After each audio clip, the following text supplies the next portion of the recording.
क्या तुम्हारे बाप का है ये भारत? ये हम मुसलमानों को कहते हैं, तुमने अगर भारत में रहना है तो हमारे बातों पे चल के रहना है। क्या तुम्हारे बाप का है ये भारत? ये तो हर हिंदुस्तानी का भारत है, जिसने मरना यहाँ है और जिसने दफन होना यहाँ है। अरे सच तो बोलो, कभी तो सच बोलो, वहां तुम्हें अमित शाह नहीं बचाएगा। आज हम धर्म पे बटे जा रहे हैं कि कौन भगवान राम के साथ है और कौन अल्लाह के साथ है। क्या भगवान राम सिर्फ तुम्हारा राम है?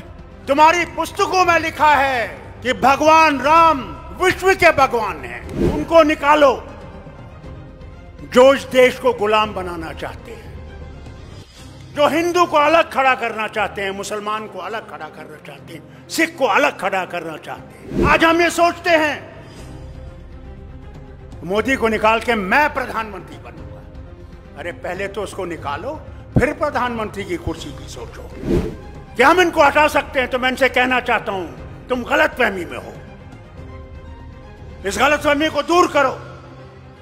वो जमाना गया जब एक ही झंडा एक कोने से दूसरे कोने से लटकता था, वो जमाना गया। उसने ये नहीं देखा ये मुसलमान है, सिख है या हिंदू है।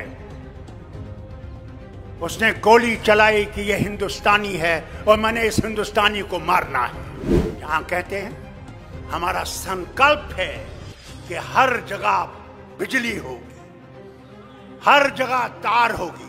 मैं इनसे पूछता हूं, आपका संकल्प तो बड़ा अच्छा है, आइए देखिए मेरी रियासत में श्रीनगर में बिजली है या नहीं।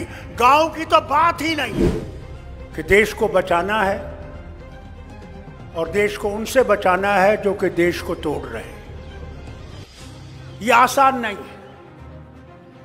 अगर हम ये समझते हैं कि इनको हम आसानी से हटा सकते हैं, तो सच्चाई ये है इनको हम आसानी से हटा नहीं सकते जब तक हमारे दिल साफ नहीं होंगे। अगर मैं ये समझूं कि सिर्फ मैं ही मैं हूं और दूसरा कुछ भी नहीं है, तो ये कभी भी नहीं जाएंगे।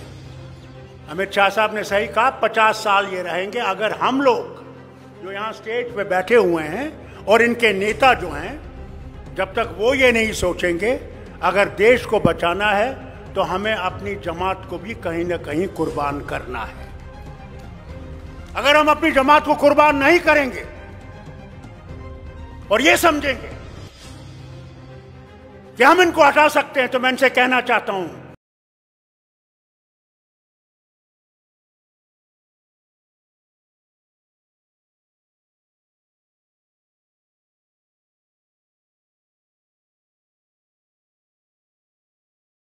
लाना चाहते हो तो ये तो बीजेपी कह ही रही है कि हमारा झंडा कश्मीर से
भगवान राम सिर्फ तुम्हारा राम है? तुम्हारी पुस्तकों में लिखा है कि भगवान राम विश्व के भगवान हैं। तो अगर वो विश्व का भगवान है तो वो सबका भगवान है। वो अंग्रेजों का भी है, रूसियों का भी है, उनका भी है जो मानने वाली नहीं।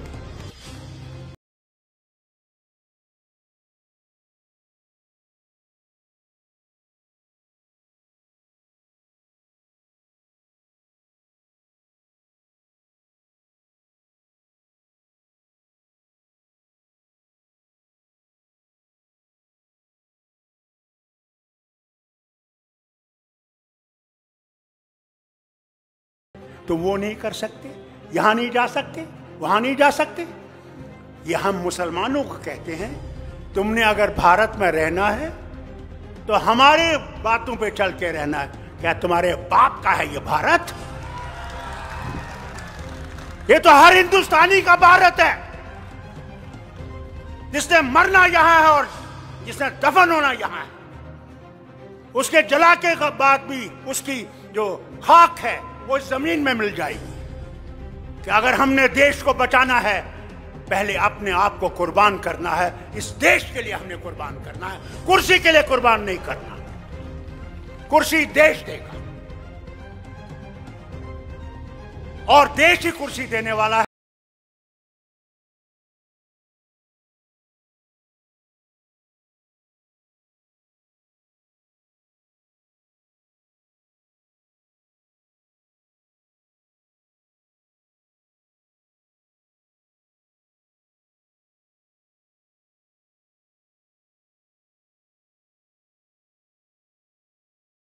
हर जगह तार होगी। मैं इनसे पूछता हूं, आपका संकल्प तो बड़ा अच्छा है।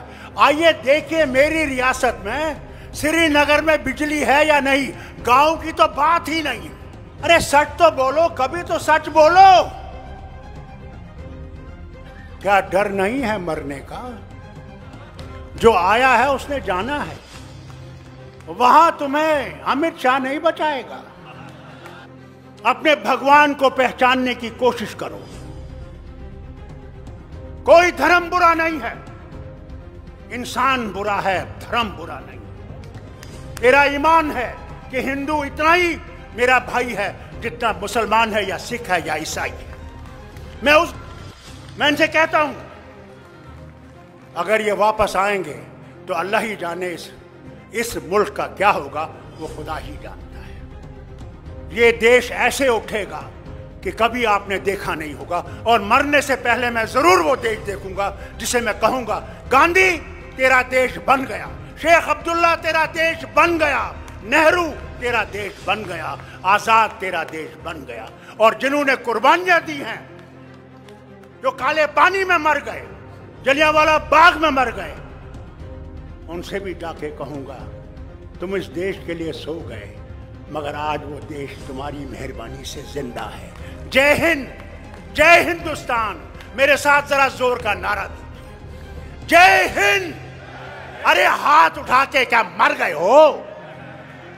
हाथ उठा के जय हिंद, जय हिंद, जय हिंद।